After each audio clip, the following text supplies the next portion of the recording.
So I'm thrilled to introduce our special guest presenter. Now, Karen, I know I'm going to mess up the pronunciation, even though you told me how to do this. Karen Worcester?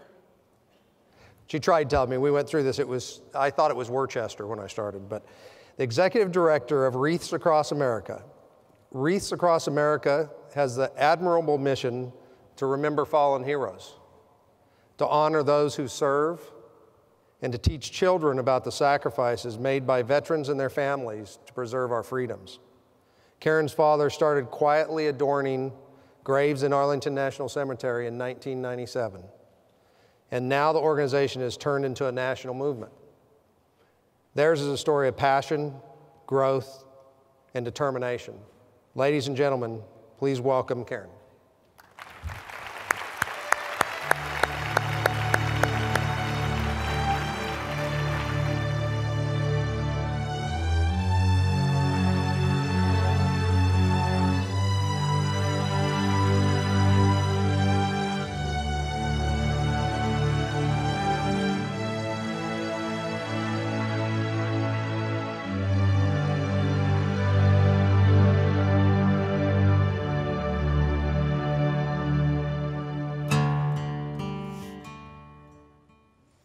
Thank you so much. I am so excited to be here. When I was asked to be here, I was kind of wondering if they, why me? I'm from a little town in Washington County, Maine, population of about, population about 500, or as we say with my husband and I, gone 498. So. Our story, Wreaths Across America, is just a little different than a lot of some of the organizations that you work with. Many years ago, well, our family's been in the Christmas wreath business for about 40 years. I was a child when my husband started, obviously. But child bride in Washington County isn't that, unusual either. But seriously, no, it is serious, and I want to say that we were very fortunate to have a good business, a good wreath business. We worked with a lot of mail order companies, and we were able to raise our family in a community, in a very poor community, and we worked hard, but we were very fortunate to just live in a country that gives us the freedoms that we could do that. And in 1992, my husband, because he really doesn't listen to me as much as he should, but he actually overbought inventory of wreaths. At that point, the wreaths were all made in people's homes as a cottage industry, and he overbought those wreaths. And he had about 5,000 wreaths too many. This was in 1992. And it was late in the season. There was no market for those wreaths. And my husband came home, and he was like, it's just a shame. And you can't give wreaths away in Washington County, Maine. I can tell you that, because everybody's involved in the making of them. And he was reminded of a trip that he won as a paper boy many, many years before that, as a 12-year-old. And he went to Arlington National Cemetery, and he remembered those rows and rows and rows of white stones.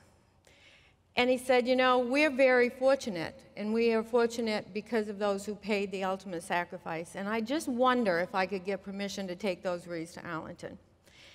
So he called upon some politicians from Maine. They were very happy to help. Olympia Snow called the cemetery and kind of convinced them that this, really, they just want to bring these wreaths and place them. We got permission. She reached out to another group, the Maine State Society, which is actually people who used to live in Maine, didn't like the winters, I guess, and moved to Washington, D.C., but still want to call themselves Maine, But they've always been there to help us. And so my husband, a couple of our older kids, they jumped in the truck. We had a donated truck then from the Bluebird Ranch, a little company in Machias, Maine.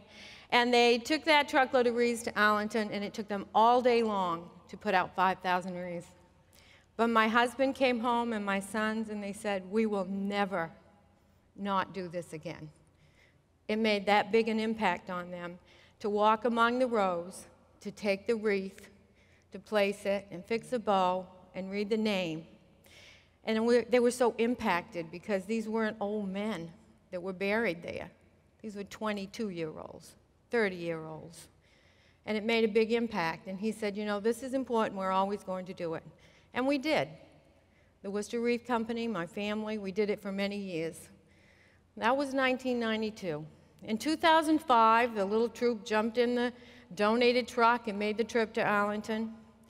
And the Maine State Society met them, and they placed the wreaths, and it took all day to do it. And I happened to be able to go that year, and I remember I was just struck because we were in such an old area of the cemetery.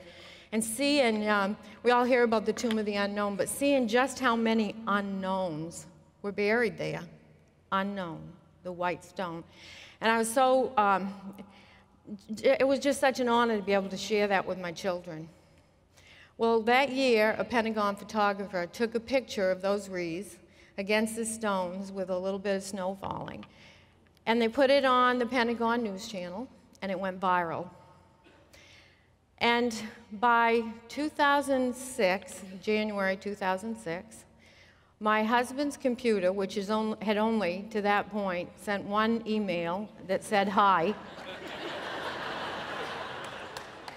Not funny, he still doesn't use his email. He gets plenty, but we help him along. He had about 6,000 emails of people who wanted to participate and wanted to help. They wanted to be part of what we were doing.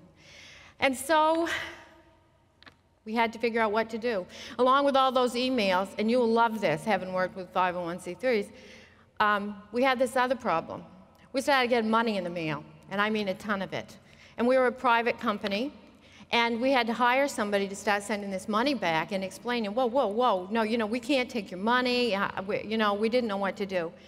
Well, my husband and I knew that we couldn't give wreaths, a truckload of wreaths to, every cemetery all over the country where people were asking us to participate. So he came up with the idea that we'd give a wreath for each branch of the military and one for POW MIA. And then we had to scratch our heads a little bit and think, well, that's good. Now, where are we going to send them, and who's going to put them out, and all that? So a group that our kids were involved with, the Civil Air Patrol, auxiliary of the Air Force, they have groups all over the country, and they volunteered. And this all came around about, August of 2006. And by December of 2006, things had changed drastically. Patriot Guard Riders, motorcycle groups, some of you might have heard of them, what they do. And this is very tragic that they have to, but they go to military funerals to protect the families of the fallen from protesters.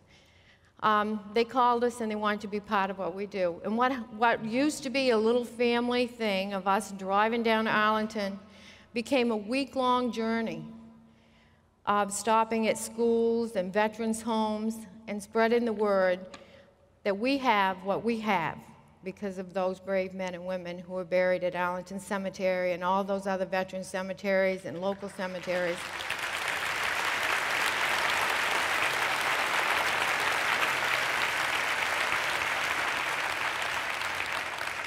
When we got to Arlington Cemetery, there were a few more than 20 people there. The cemetery called us and said, "Oh my word, where are you? We've just run 70 different groups of news media through here. We've never seen anything like it." They had news stations everywhere, and it just caught on. People wanted to help. I remember something that day. We happened to, back then we would go to the cemetery during the middle of the week. We quickly had to change it after that, but this particular day in 2006 was on a Thursday. And they weren't expecting as big a crowd as we got, nor were we.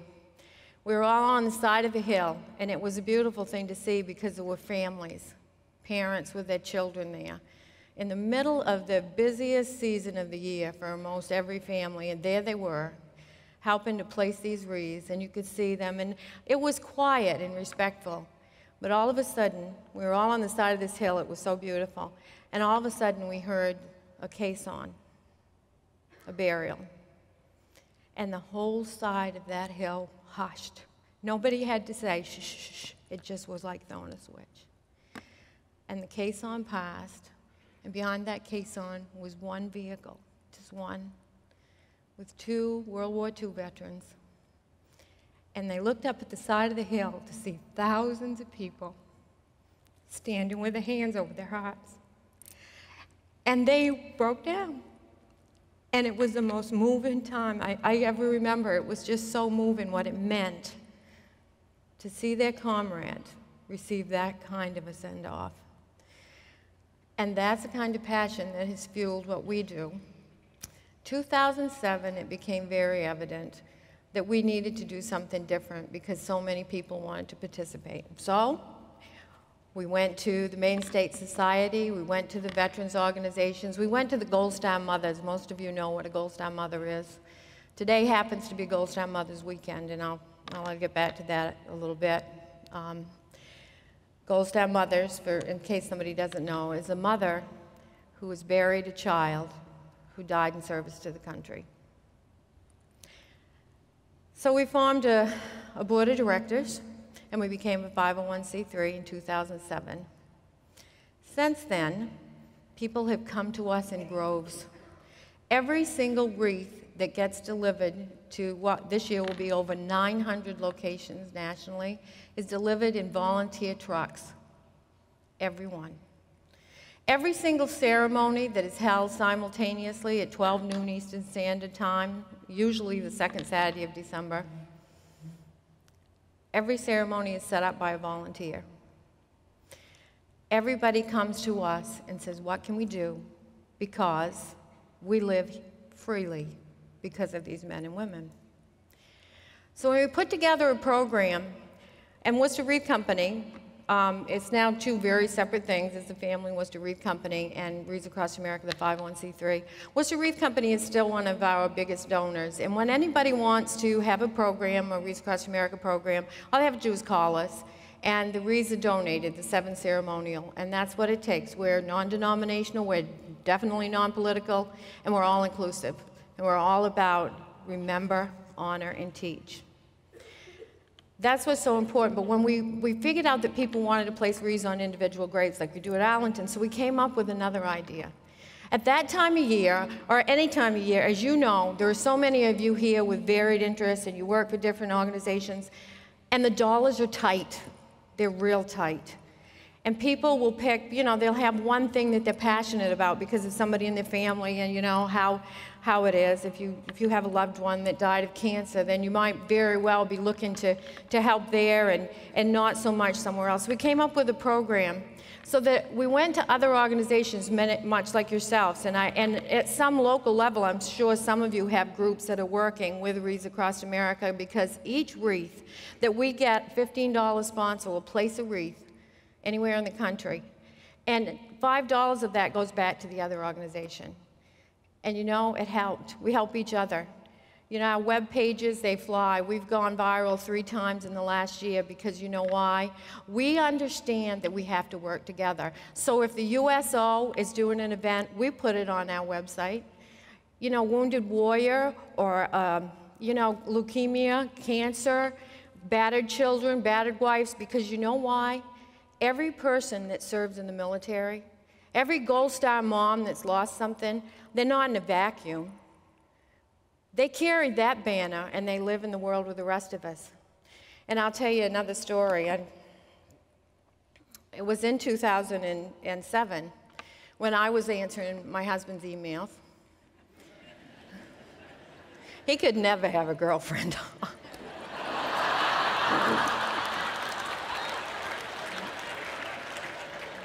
It's a good thing. Seriously, this is serious. I just actually saw a picture of myself riding my horse. I have no idea what that has to do, but anyway. That decision was made by the same person that took my Ralph Lauren dress and added this belt. That's all I can say.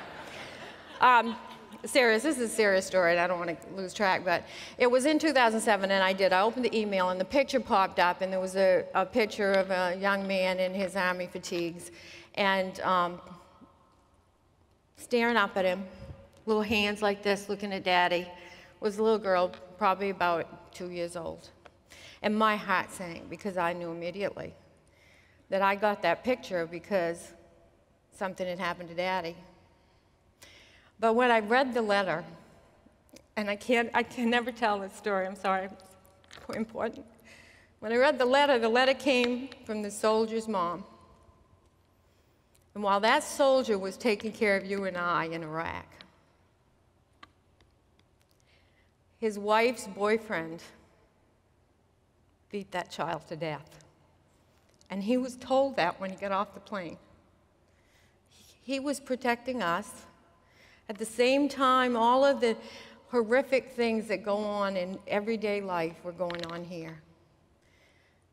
And it just really struck me once again what kind of sacrifice our men and women in uniform make, as well as their families. Because if there's anything worse than losing your own life, it's losing that life of a child. So Wreaths Across America grows. It grows on that kind of passion. It grows on those kind of stories. And it grows because we listen to every single volunteer that we have. You know why we do? Because we come from Washington County, Maine, and we run a wreath company, and I've got a high school education, and the people that know what's going on are our boots on the ground, our volunteers, and we have over 600,000 of them, and boy, they know what's going on. And now I need to say a little bit about bbcon, Blackboard. What this peer-to-peer allows us to do, what we're so excited about, is because even though we've gotten bigger in numbers, it's going to give us an opportunity to keep that same one-on-one. It's going to give our fundraising groups and our people an opportunity to help us raise funds while still maintaining their own identity.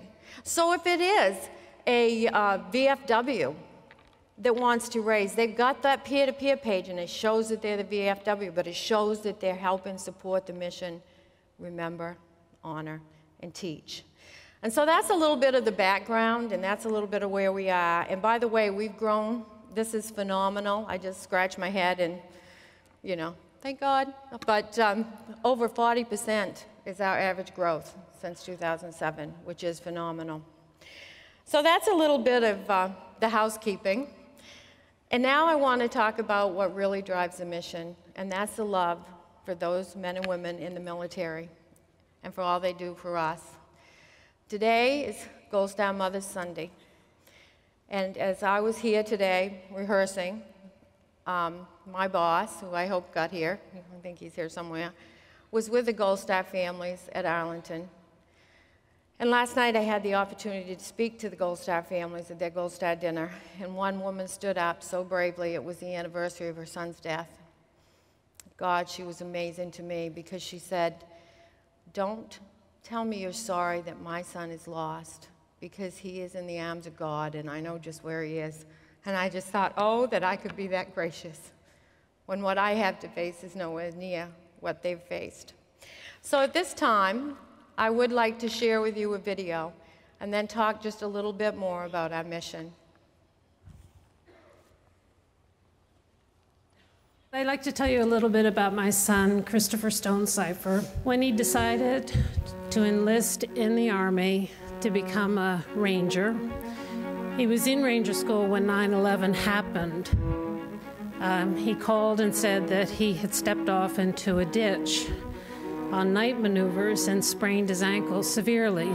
He tried to tough it out for 4 more days without telling anybody until he couldn't put his boot on because his ankle was so swollen. So they sent him back to the Ranger Battalion with a cast on. But when the call went up on October 9th for his battalion to be in the fray, he cut his cast off so that he would be with his buddies and help protect them. I was up watching CNN, and the little scroll that goes across the TV said 2 Rangers killed aboard a helicopter crash. I thought, oh, those poor families. Not knowing that the next day when the man in the green uniform showed up, I was one of those 2 families. My son gave me a different journey in life. I was hoping for grandchildren, and I got this journey, which is called being a Gold Star mother. I fell into the volunteer vortex and started to do things like the newsletter. But my very first experience was being one of those volunteers who showed up at Arlington about 5 years ago, waiting for a couple of hours just to sort of get a wreath and be a part of the whole experience. And there was such a quiet, dedicated energy that day of people just waiting to get maybe 1 or 2 wreaths to take to a headstone to place and to honor the sacrifice and the memory of these fine veterans who were buried at Arlington. I watched this mother and a little boy place a wreath on one of the stones. And I remember thinking, someday when the words in his name are all worn off, there still will be someone who will come by and pay their respects to my son's memory. And this is the impact and the reason why I continue to work with Wreaths Across America. In order to find oneself, you must lose yourself in helping others.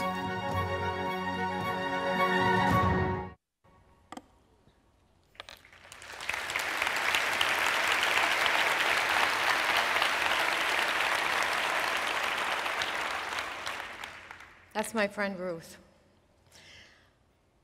Remember, honor, teach. What we have learned is that the teach piece is the most important part of our mission. We are so fortunate to live in the land of the free. We are so fortunate that you, with passion and character, to want to help other people, to want to help somebody so badly that you give of your time and you give of your energies and you form 501c3s to help those who need help. That's character. That's American character. But you know, we can do that because we live in a free land. And it's very easy to give from your heart to help others when you don't have to worry about where your next meal is going to come from, or if there's going to be a bomb dropped on your head, or if you're going to live under a dictator. But that didn't come free. That came at a price. And these families that we honor paid that price to be with those Gold Star moms and try to just imagine. You know, about 1.5 years ago, my son was nearly killed in a head-on collision. And my son, he's 23 now. He was the black sheep, and I always wondered what I was going to ever do with him. But I'll tell you, it was a lot worse when I had to think to myself what I was going to do without him. And that just made me feel more compassion for these families and what they go through. So the mission is to teach. And what we try to do when we go to the cemetery and we place a wreath, we do not decorate graves. We go there because we want children and families to place a wreath and read the name and understand that so they could live free, someone took a bullet. Someone stepped between them and what could steal freedom. And it's gone on in this great country, you know, since it began many years ago. And that's the character. That's the character of America. And that's what we have to teach, because kids today don't understand. Back during World War II, every family, every household had somebody who was away. We just recently did a big project, and we talked about the Christmas they never had, which was not a religious event. It was actually a referral to 1944, during the Battle of the Bulge, when so many thousands of people from many countries, not just ours, were engaged in World War II to liberate the Jews and end the heinous crimes that were going on at the hands of Hitler. And there were so many people gone and so many women trying to keep the home fires burning that Christmas and the holidays was kind of forgotten that year. Now, less than 1% of the people are involved in the military. So it's up to us, those of us who know, to pass that information about the character of the men and women from that war right through to this war. When we live in a society when Miley Cyrus can get plastered all over TV, but did you know that there were men and women killed during the week of the 21st, the 24th? Because we don't see it anymore. And it falls on us to remember, honor, and teach. And that's what our mission has become, to try to teach children the character and the American spirit, to get them in touch with the stories and lives of those who keep us free. That's what it's about. And the character that burns within those men and women burn within the hearts of people who do what you do. It's character. It's character that lights a fire under you to take that step, to try to help somebody else. So there isn't much more I can say. I do hope that everybody will look. We're all over the country. We're even overseas in over 20 locations. Please participate. What we do is important. Because history, the importance of history isn't just to tell people what happened. That's not good enough. You got to take what we learned and pass it on and make sure the people making the decisions now understand, so that the path for the future is one that lets us continue to live and be free. There's not much more that I can say, or anything that I could say better than my friend Ruth. And that is, in order to find yourself, you first have to lose yourself in helping others. Thank you for having me. God bless.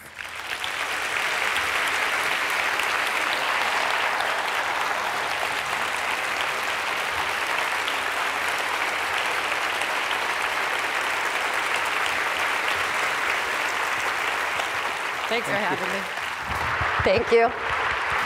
Thank you so much.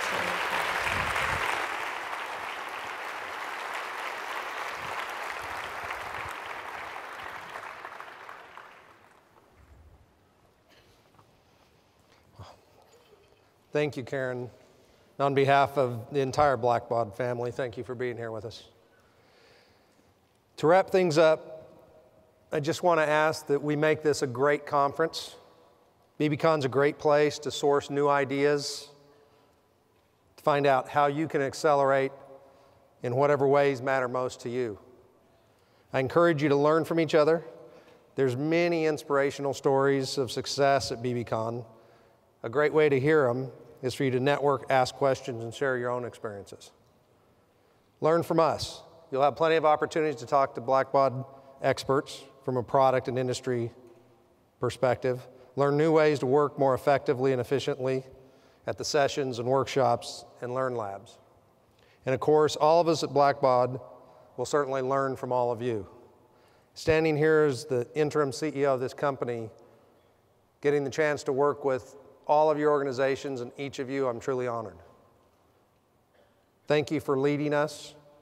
Thank you for pushing us. And thank you for inspiring us.